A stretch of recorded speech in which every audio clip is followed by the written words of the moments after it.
कमल स्वागत करती हूँ आप सबों का अपने एजुकेशनल चैनल में। हम क्लास 6 की हिस्ट्री पढ़ रहे थे। चैप्टर का नाम था न्यू क्वेश्चंस एंड आइडियाज और इस चैप्टर में हम लोग साइमल्टेनियसली 3 धर्मों के बारे में पढ़ रहे हैं।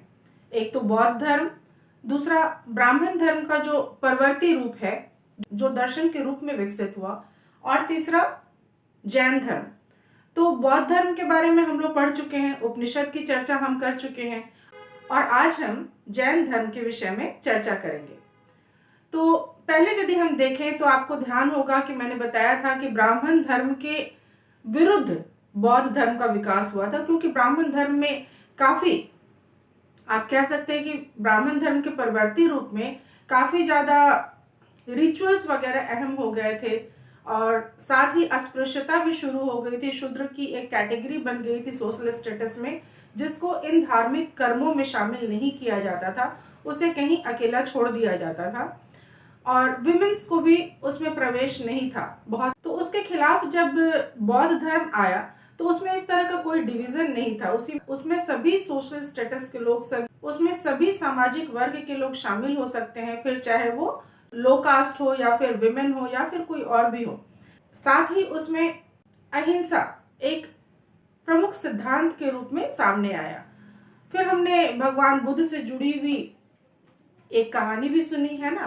तो बुद्ध से जुड़ी हुई तो कई कहानियां हैं, एक दो नहीं, कई कहानियां हैं भगवान बुद्ध के लाइफ से जुड़ी हुई, जिसमें एक कहानी वो महत्वपूर्ण है जिसमें कि जब उनकी पैदाइश होती है तो जो ज्योतिष होते हैं वो देख के बताते हैं कि या तो ये बहुत ही प्रसिद्ध राजा बनेगा या फिर सन्यासी बनेगा। तो उनके पिता शुद्धोधन जो होते हैं वो काफी घबरा जाते हैं, क्योंकि वो राजा थे और यदि उन्हें कोई कहे कि उनका पुत्र सन्यासी होगा तो जाहिर सी बात है कि उनके लिए विषाद का विषय था। तो उन्होंने उसकी सुख सुविधा के लिए, गौतम बुद्ध की सुख सुविधा के लिए काफी इंतजामात कर दिए और हर सीजन में रहने के लिए अलग अलग महल बनवा दिए और सारे सुख, वैभव, आराम, ऐशो आराम सब भी कुछ उनके खिदमत में हाजिर कर दिया, सिर्फ इसलिए ताकि उनका ध्यान दुख की तरफ ना जाए। पर किसे पता था कि जो एक चीज करुणा उनके हृदय में बचपन से विद्यमान थी वो चाहे कुछ भी करने से खत्म नहीं हो सकती थी। और आगे चलकर वही हुआ कि सारे सुख, वैभव, ऐशो आराम के बीच रहते हुए भी जब एक दिन वो भ्रमण करने के लिए अपनी सारथी के साथ निकले और उन्हें रास्ते में रोगी, वृद्ध और मृतक जब दिखाई दिए तो उन्हें बड़ा आश्चर्य हुआ कि ये क्या है, क्योंकि ऐसा तो कभी देखा नहीं था आज तक। क्योंकि पहले जब वो बाहर जाते थे घूमने तो राजा शुद्धोधन के आदेश से समस्त नगर के लोगों को ये आज्ञा दी जाती थी कि किसी भी तरह का दृश्य उनके सामने नहीं लाना है जिससे कि उन्हें तकलीफ पहुंचे, जिससे कि उन्हें दुख हो। लेकिन जब सारथी के साथ वो घूमने निकले, सारथी चाणक्य के साथ जब वो घूमने निकले तो उन्होंने जब ये दृश्य देखे और चाणक्य से पूछा कि ये क्या है, तो चाणक्य ने उसे विश्लेषित किया और उसके उपरांत उन्हें समझ में आया कि जीवन सिर्फ वो नहीं है जो दिख रहा है, असली जीवन वो है जो मुझसे छुपाया गया। तो उनकी शादी भी करा दी गई थी 16 वर्ष की अवस्था में। यशोधरा से उनकी शादी भी करा दी गई, एक बेटा भी हो गया राहुल। लेकिन उनका मन सांसारिक कर्मों में नहीं लगा और फिर एक दिन वो यशोधरा और अपने पुत्र राहुल को सोता हुआ छोड़ के निकल गए और उसकी कहानी बाद में हमने आगे देखी कि किस तरह से वो भटकते रहे और फिर शांति की तलाश में, ज्ञान की तलाश में, और अंततः उन्हें ज्ञान की प्राप्ति हुई और वो बुद्ध कहलाए। तो आज जब मैं जैन धर्म की चर्चा करूंगी तो आप देखेंगे कि दोनों में कहीं ना कहीं थोड़ी सी समानता है। क्या समानता है वो भी हम चर्चा करेंगे, पर उसके पहले ये जान लीजिए कि ये दोनों ही धर्म, जैन धर्म और बौद्ध धर्म 6th सेंचुरी बीसी में स्टार्ट हुए। ठीक है। और जैन धर्म, जैसे कि बौद्ध धर्म में गौतम बुद्ध राजसी परिवार के थे, क्षत्रिय थे और फिर घर छोड़ के गए और फिर उन्हें बुद्धत्व की प्राप्ति हुई। ठीक उसी तरह जैन जो थे, महावीर जो थे, महावीर भी, वर्धमान महावीर भी ऐसे ही राजसी परिवार के थे, क्षत्रिय थे और ये भी 30 वर्ष की अवस्था में घर छोड़ के निकल गए थे ज्ञान की प्राप्ति में, ज्ञान की तलाश में, ज्ञान की खोज में, और अंततः उन्हें ज्ञान की प्राप्ति हुई और वो जिन कहलाए। ठीक है। तो चलिए हम देखते हैं जैनिज्म में क्या था। जैनिज्म जो है ये वर्धमान महावीर के द्वारा स्थापित एक धर्म था। हालांकि जैन धर्म काफी पहले से आता है। ऋषभ देव की चर्चा जब हम सुनते हैं और मानते हैं कि ऋषभ देव जो थे वो पहले तीर्थंकर थे और भगवान महावीर जो थे वो 24वें तीर्थंकर थे। तो जैसा कि मैंने कहा, भगवान महावीर जो थे वो क्षत्रिय प्रिंस थे और लिच्छवी वंश से संबंध रखते थे। और लिच्छवी जो था वो वज्जी संघ का एक पार्ट था। वज्जी संघ के बारे में हमने पिछले चैप्टर में पढ़ा था, ध्यान होगा आपको, महाजन पदार्थ वाले में, जिसमें कि वज्जी जो था वो गण संघ था और गण संघ में एक राजा नहीं बल्कि कई राजा हुआ करते थे। तो उसी में से लिच्छवी जो था वो वज्जी संघ का एक पार्ट था। दूसरी बात देखें तो जैसा मैंने बताया कि 30 साल की उम्र में वो उन्होंने घर छोड़ दिया और जंगल की तरफ चले गए, वहीं रहने लगे और तकरीबन 12 वर्ष के बाद उन्हें एनलाइटमेंट हासिल हुई, यानी कि ज्ञान की प्राप्ति हुई। और इन्होंने सिंपल डॉक्ट्रिन दी, साधारण सरल सिद्धांत दिए। लेकिन ये सिद्धांत भले ही सरल कहते हैं, ये काफी कष्टकर था, काफी मुश्किल था। कैसे? ये देखिए कि इनका पहला, जैन धर्म का जो पहला सिद्धांत ये है कि कोई भी स्त्री हो या पुरुष हो, यदि वो इस धर्म को अपनाना चाहता है तो पहली शर्त ये है कि उसे अपना घर छोड़ना पड़ेगा। ठीक है। दूसरा देखिए कि इसमें ये कह रहे हैं कि must follow very strict rules of अहिंसा। अहिंसा मतलब नॉन वायलेंस, अहिंसा यानी जिसमें हिंसा ना हो। और ये अहिंसा जो थी ये जैन धर्म में खास करके काफी कठोर थी। आपने देखा भी होगा जैन मुनियों को मुंह पे कपड़ा बांध के चलते हैं ताकि सांस के सहारे भी छोटे मोटे कीड़ों का प्रवेश ना हो जाए।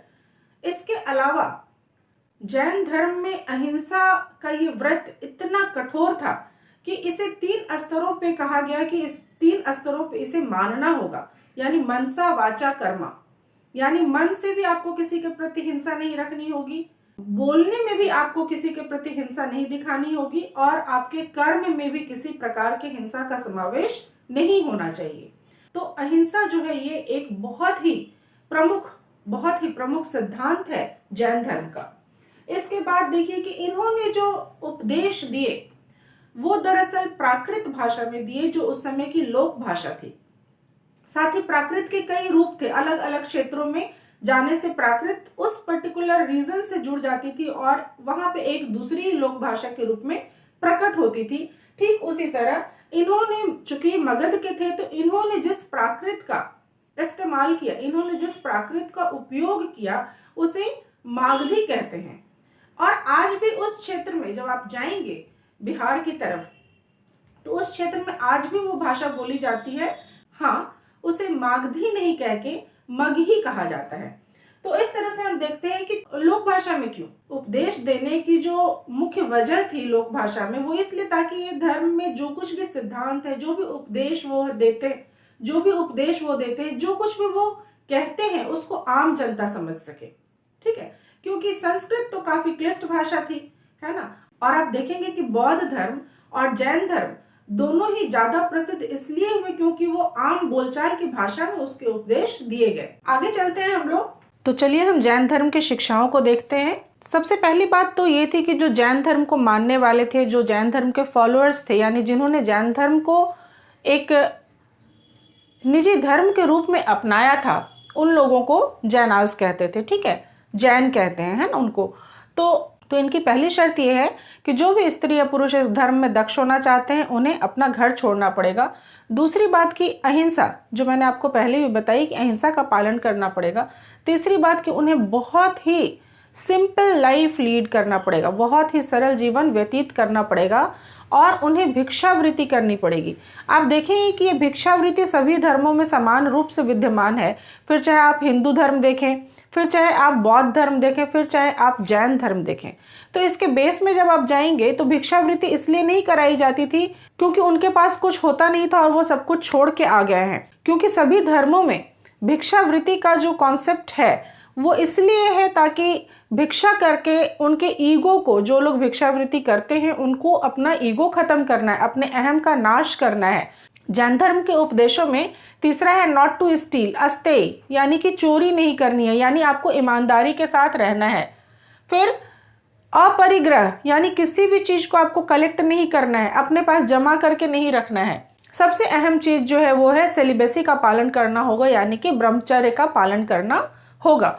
ब्रह्मचर्य का पालन करना इसका एक बहुत ही प्रमुख सिद्धांत है। इसके अलावे आप देखें कि इसमें यह कहा गया कि जो लोग भी इस धर्म को अपनाना चाहते हैं उन्हें हर चीज छोड़नी होगी, इंक्लूडिंग देयर क्लोथ्स, यानी अपने कपड़ों का भी त्याग करना होगा। जैन धर्म जो है इसको यदि हम देखें तो ये ज्यादा प्रसिद्ध हुआ ट्रेडर्स लोगों में, ज्यादा प्रसिद्ध हुआ। जैन धर्म ट्रेडर्स लोगों में ज्यादा प्रसिद्ध हुआ, क्योंकि किसानों यानी फार्मर्स के बीच ये प्रसिद्ध नहीं हुआ, क्योंकि किसानों को अपनी फसलों की रक्षा करने के लिए कीट पतंगों को मारना पड़ता था, और इसमें अहिंसा एक बहुत अहम सिद्धांत के रूप में आया है। इसीलिए ये किसानों या फार्मर्स और पीजेंट्स के बीच में फेमस नहीं हुआ, बल्कि ट्रेडर्स के बीच में ज़्यादा फेमस हुआ। इसके बाद हम देखते हैं कि जैन धर्म भारत के अलग अलग हिस्सों में प्रसिद्ध हुआ, जैसे गुजरात में, तमिलनाडु में और कर्नाटका में। तो जैन धर्म के भी जो उपदेश थे वो ओरली ही दिए जाते थे, लिखित कहीं पे नहीं था। हालांकि लिखित हुआ बाद में, और आज हमें जिस रूप में उपलब्ध है जैन साहित्य, उसे गुजरात के वल्लभी में कंपाइल किया गया था।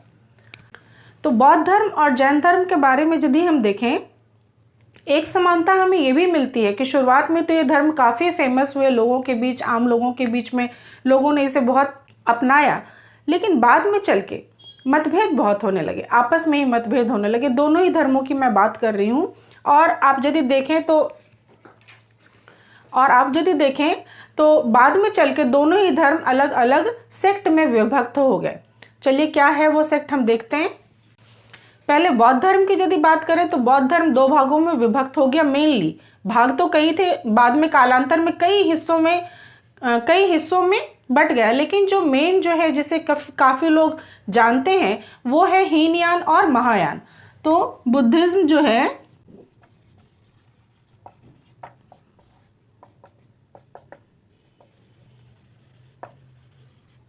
बुद्धिज्म जिन दो सेक्ट्स में विभक्त हो गया उनमें पहला है हीनयाना एंड सेकंड है महायाना। बंगाल में एक और सेक्ट प्रसिद्ध हुआ था सहजयाना, पर यहाँ पे हम सिर्फ आपको बेसिक जो है, क्योंकि क्लास 6 है तो जो बेसिक है वो मैं आपको बता रही हूँ कि बुद्धिज्म जो था वो हीनयाना और महायाना में विभक्त हो गया था। ठीक इसी तरह जैन धर्म भी आगे चलकर दो भागों में विभक्त हो गया था। वो कौन से भाग थे चलिए देखते हैं।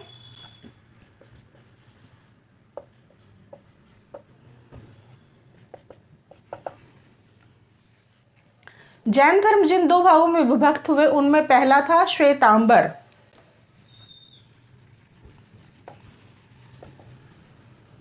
और दूसरा था दिगंबर।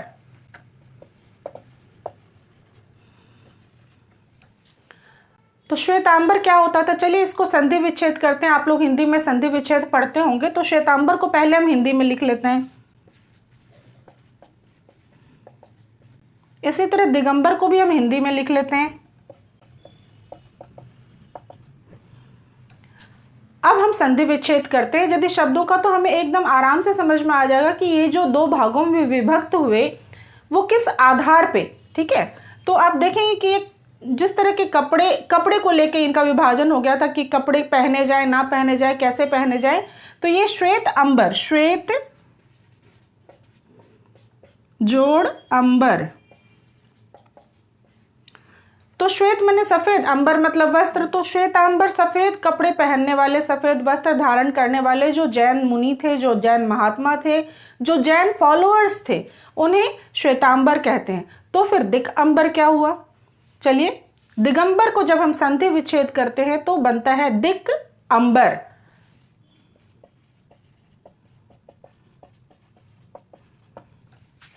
तो दिग का मतलब होता है दिशाएं और अंबर का अर्थ होता है वस्त्र।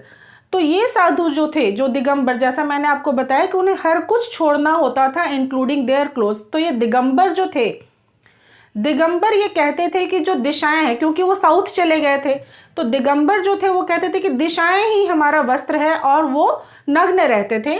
तो वैसे साधुओं को, वैसे जैन मुनियों को, वैसे जैन फॉलोअर्स को दिगंबर कहा जाता है। तो आप देखेंगे कि बुद्धिज्म में भी विभाजन हो गया, जैनिज्म में भी विभाजन हो गया विचारों के आधार पे। तो ये तो था इनका धर्म का पक्ष, और बाद में चल के धीरे धीरे इनका दार्शनिक पक्ष भी बहुत विकसित हुआ।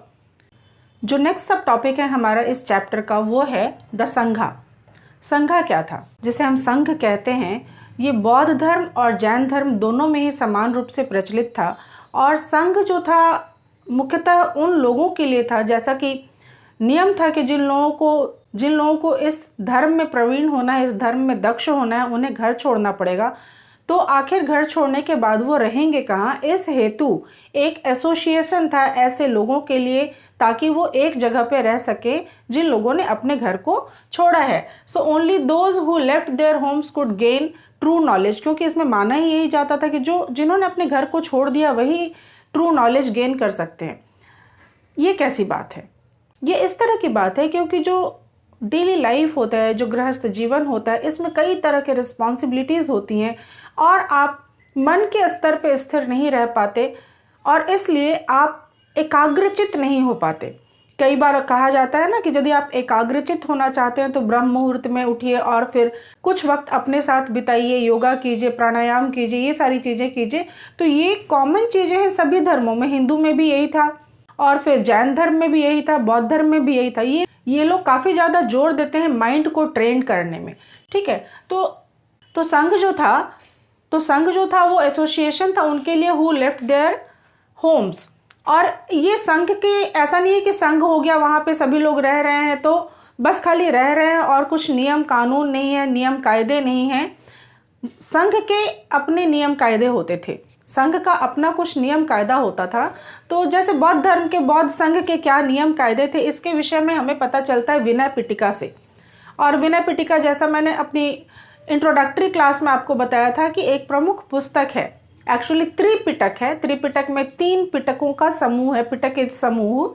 तो त्रिपिटक में हो गया सुत्त पिटक, विनय पिटक, अभिधम्म पिटक। तो उनमें से जो विनय पिटक है उसमें ये रूल्स रेगुलेशंस लिखे हुए हैं कि संघ में रहने वाले जो लोग हैं वो किन नियमों का पालन करेंगे। सबसे पहली बात तो ये थी कि ये संघ ओपन था सभी के लिए, इसमें कोई भी शामिल हो सकता था, सभी मेन इसमें शामिल हो सकते थे।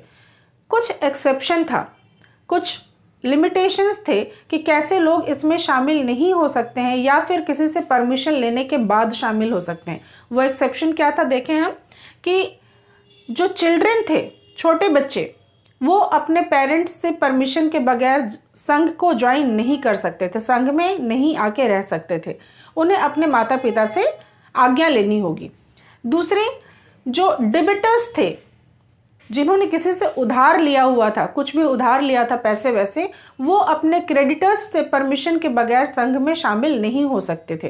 क्योंकि ये तो बहुत मुश्किल बात हो जाएगी कि भाई ठीक है, उधार ले लिया, अपना जो जरूरत का काम था कर लिया, अब जब चुकाने की बारी आई तो जाके संघ को ज्वाइन कर लिया, ऐसा नहीं था।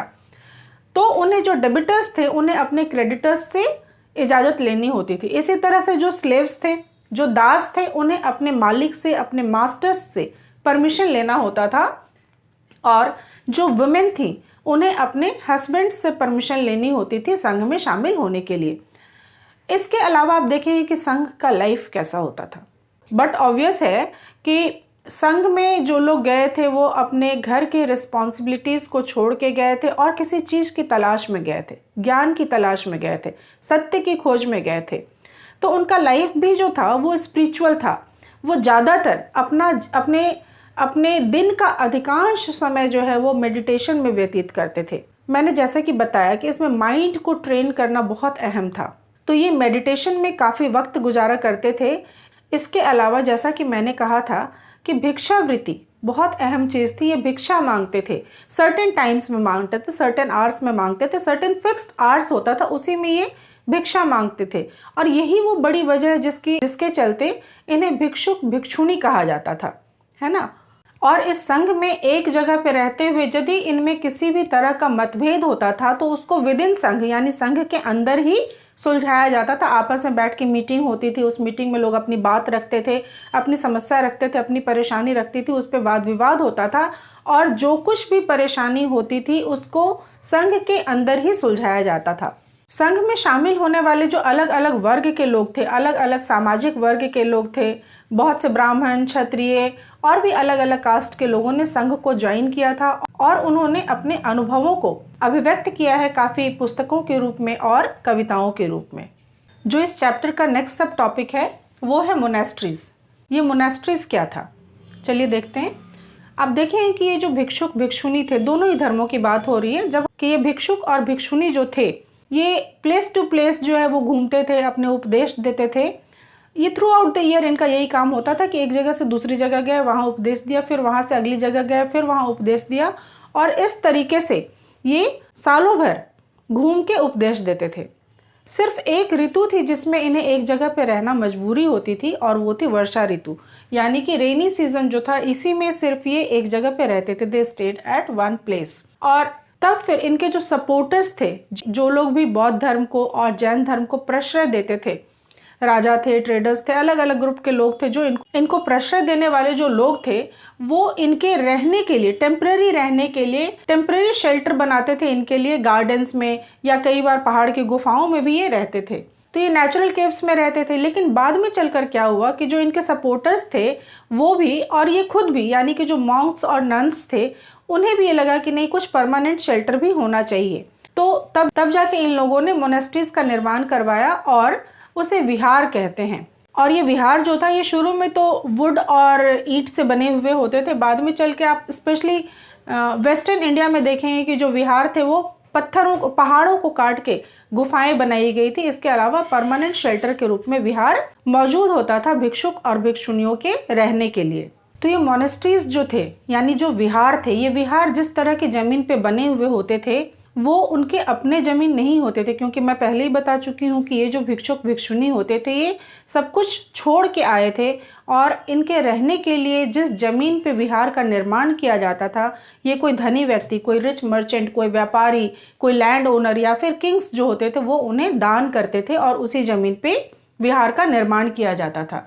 इसके अलावा जिस दौरान ये भिक्षुक भिक्षुनी वहाँ पे रहते थे, तो जो लोकल पीपल थे, आसपास के जो निवासी थे, वो उनसे जब मिलने जाते थे तो उनके लिए कुछ गिफ्ट्स लेके जाते थे, कुछ फूड लेके जाते थे, कुछ कपड़े लेके जाते थे, कुछ उन लोगों के लिए मेडिसिन्स लेके जाते थे, और इन रिटर्न, यानी कि बदले में, ये जो महात्मा थे, मुनि थे, भिक्षुक भिक्षुनी थे, ये लोगों को उपदेश देते थे।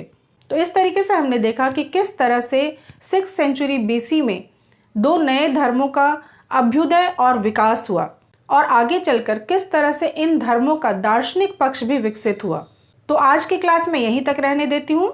नेक्स्ट क्लास जो हम करेंगे उसमें मैं आप लोगों को आश्रम सिस्टम के बारे में बताऊंगी। जैसे कि इसमें संघ है जिसमें कि भिक्षुक भिक्षुनी रहते हैं, ठीक उसी तरह से हिंदुओं में भी आश्रम व्यवस्था थी। ये आश्रम व्यवस्था क्या थी, ये हम अपनी अगली क्लास में चर्चा करेंगे। तब तक के लिए आप मेरे पार्ट 1 और पार्ट 2 के वीडियो इस चैप्टर से रिलेटेड जो है उन्हें देखिए, और मेरे नेक्स्ट वीडियो का इंतज़ार कीजिए। Thank you so much.